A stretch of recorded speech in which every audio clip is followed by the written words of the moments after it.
पिछले कई दिनों से कोरोना की दूसरी लहर की मार झेल रहे उत्तर प्रदेश के लिए अब धीरे धीरे ही सही लेकिन राहत भरी खबर आने लगी। बीते 24 घंटों में कोरोना के 20,463 नए मामले सामने आए, जबकि 29,358 मरीज ठीक भी हुए हैं कोरोना से। यूपी में अब कोरोना के एक्टिव केसेस की संख्या घटकर 2,16,057 हो गई है, लेकिन सरकार अब तीसरी लहर के लिए अलर्ट है और इसके लिए तैयारियां भी शुरू कर दी गई हैं। तीसरी लहर में बच्चों को ज्यादा खतरा होने के बाद एक्सपर्ट्स की राय पर सरकार तैयारी कर रही है। हर सरकारी अस्पताल में 10 और मेडिकल कॉलेज में 25 पीडियाट्रिक आईसीयू तैयार करने के आदेश दिए गए हैं और हर मंडल मुख्यालय पर दोनों मिलाकर 100 पीआईसीयू बेड्स बनेंगे, यानी कि पीडियाट्रिक आईसीयू बेड्स बनेंगे।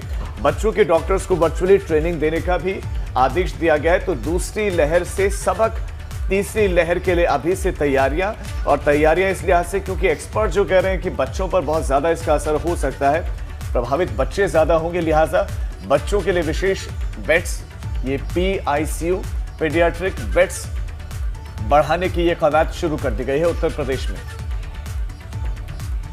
और शैलेश अरोड़ा हमारे संवाददाता इस खबर पर और ज्यादा जानकारियां देंगे। शैलेश, तीसरी वेव के लिए क्या तैयारियां उत्तर प्रदेश कर रहा है, वो आप दर्शकों को विस्तार से बताएं। राजीव, जो एक्सपर्ट्स ने, जो मेडिकल एक्सपर्ट्स ने बताया है, तीसरी वेव जो है बच्चों के लिए ज़्यादा खतरनाक हो सकती है।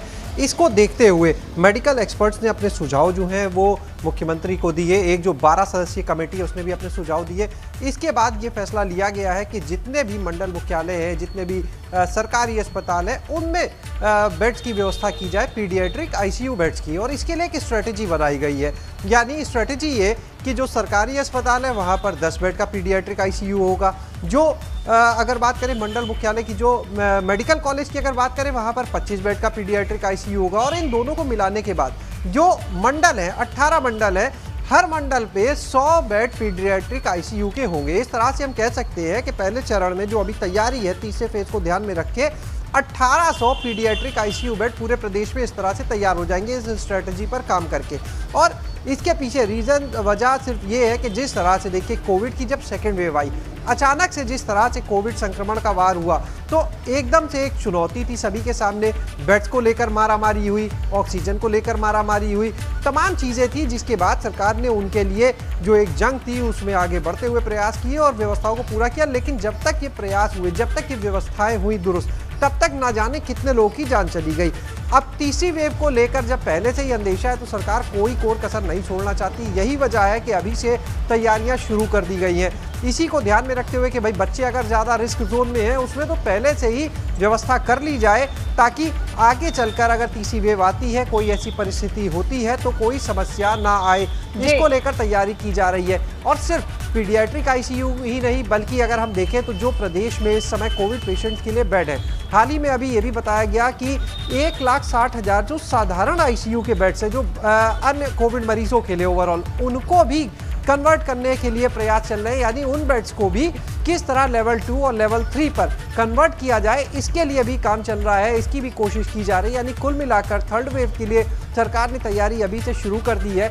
और कहीं ना कहीं देखिए, जिस तरह से प्रदेश में बेड्स की संख्या बढ़ी, ऑक्सीजन की जो कमी थी वो दूर हुई, और उसके बाद अब जिस तरह से प्रदेश में कोरोना के मरीजों की संख्या कम हो रही है, तो कहीं ना कहीं कह सकते हैं ये एक सरकार के लिए राहत भरी बात भी है। और जो बिल्कुल फिलहाल जो स्थिति है वहां पर कुछ राहत की बातें जरूर फिलहाल शैलेश देखने को मिल रही है, लेकिन तीसरी वेव जिसकी तैयारी युद्ध स्तर पर चल रही है, खास तौर पर बच्चों को ध्यान में रखकर, क्योंकि साइंटिफिक एक्सपर्ट्स यही मान रहे हैं कि तीसरी वेव में जो सबसे ज्यादा खतरा है या उसकी जद में बच्चे आ सकते हैं। लेकिन वो नौबत ना आए, या यदि तीसरी वेव जैसी कोई चीज हमारे बीच में आ जाती है तो स्थिति इतनी विकट ना हो, उसके लिए टेस्टिंग जरूरी है, टाइम से वैक्सीनेशन जरूरी है। इसे लेकर किस तरह के ड्राइव फिलहाल चल रहे हैं? देखिए, वैक्सीनेशन का जो कार्यक्रम है लगातार उसको तेज किया जा रहा है, लेकिन वैक्सीनेशन कार्यक्रम पूरी तरह सिर्फ सरकार के हाथ में नहीं है। सरकार उसके लिए ऑर्डर भेज सकती है, पेमेंट कर सकती है, लेकिन वैक्सीन तो तभी मिलेगी जब वो इंस्टीट्यूट तैयार करके देंगे सरकार को।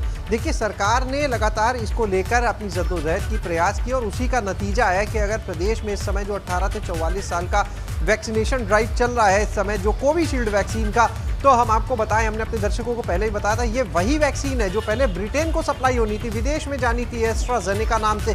लेकिन बाद में लगातार सरकार की तरफ से कहा गया संस्थानों को कि यहाँ पर हालात खराब है या हालात बहुत अच्छे नहीं है, वैक्सीनेशन यहाँ होना बहुत ज़रूरी है, जिसके बाद जो सीरम इंस्टीट्यूट है उसने विदेश जाने वाली खेप को रोका और यहाँ पर वैक्सीन दी।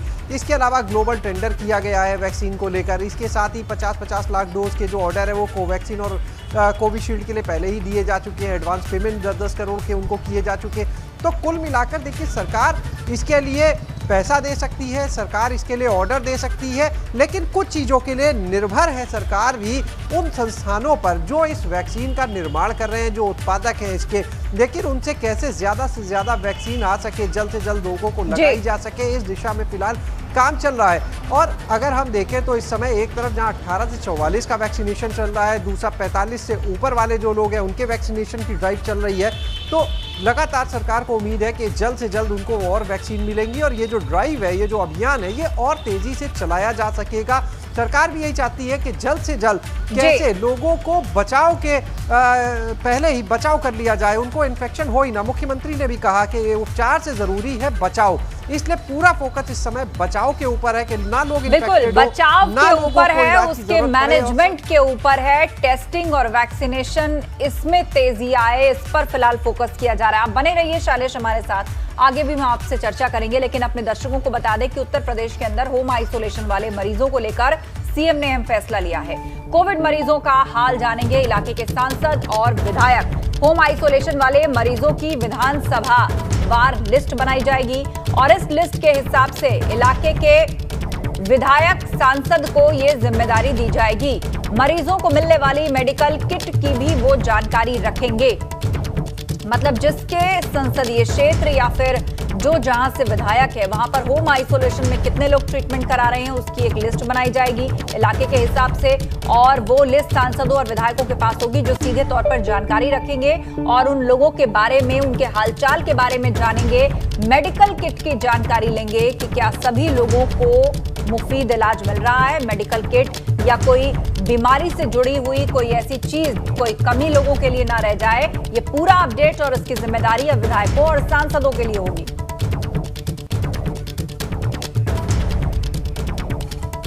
और शैलेश अरोड़ा हमारे संवाददाता लगातार हमारे साथ बने हुए हैं। शैलेश, दूसरी वेव में हमने देखा कि सांसद हो, विधायक हो, ये लोगों के इर्द गिर्द भी दिखाई नहीं दिए। लोग फोन करते रह गए कि हमें ऑक्सीजन दे दीजिए, बेड दे दीजिए, वेंटिलेटर बेड की आवश्यकता है, लेकिन लोग मरते रहे, ना फोन उठे, ना किसी से कहीं से कोई मदद। खुद विधायक और सांसद भी असहाय दिखे, लेकिन अब उनको विशेष निर्देश दिए गए हैं लोगों के बीच जाने के, लेकिन क्या वो जाएंगे?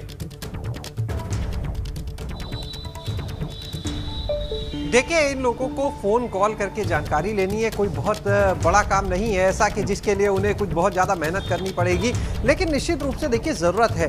अगर हम बात करें तो यहाँ पर अगर हम देखते हैं तो अधिकतर सांसद विधायक जो हैं वो भले फील्ड पर नहीं दिखे, लेकिन कुछ ऐसे मंत्री और विधायक थे जिन्होंने लोगों की चिंता की है। अगर हम उदाहरण की बात कर लें तो लखनऊ में मोहनलालगंज के सांसद की अगर हम बात करते हैं, कौशल किशोर लगातार जन समस्याओं को उठाते रहे हैं। मंत्रियों में बात करें ब्रजेश पाठक की, उन्होंने मेडिकल किट की तैयार कराई है।